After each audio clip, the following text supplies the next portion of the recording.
mean, how do you think this is being viewed in Whitehall, this scheme? Well, I think to understand what civil servants do is point out to ministers what are the problems in what they're proposing. That's actually a very important part of the civil servant's role. Is then ultimately for ministers to decide whether, notwithstanding all those objections, they want to go ahead. But the civil servants, frankly, wouldn't be doing their job if they didn't say that this is fraught with problems.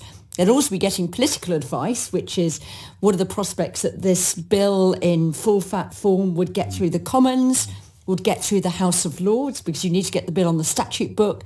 Time is running out in this Parliament, so there are a whole range of issues. And frankly, if the civil servants weren't pointing out this is quite problematic legislation, then they should actually all be sacked because they're doing their job really badly.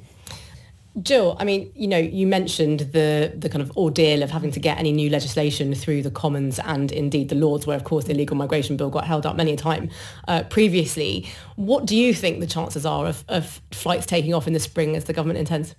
I think if the government wants both the treaty in place, sufficient proof for the courts that it can be satisfied that Rwanda's processes are now watertight, which is, as Robert was saying, is what the court found, that even where Rwanda had signed agreements, it actually wasn't implementing them. So you need to be able to convince there.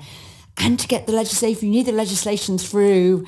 I think that's going to be very problematic to have that through in very short period. The government always talks about this as emergency legislation, but when we talk about emergency legislation, it's very often legislation responding to something where the entire of Parliament almost agrees that there's a really pressing need to rush something through all its processes. I just don't think there is anything like that degree of consensus in either the Commons or the Lords, particularly if the government goes for its extreme version of disapplying the European Convention in some way.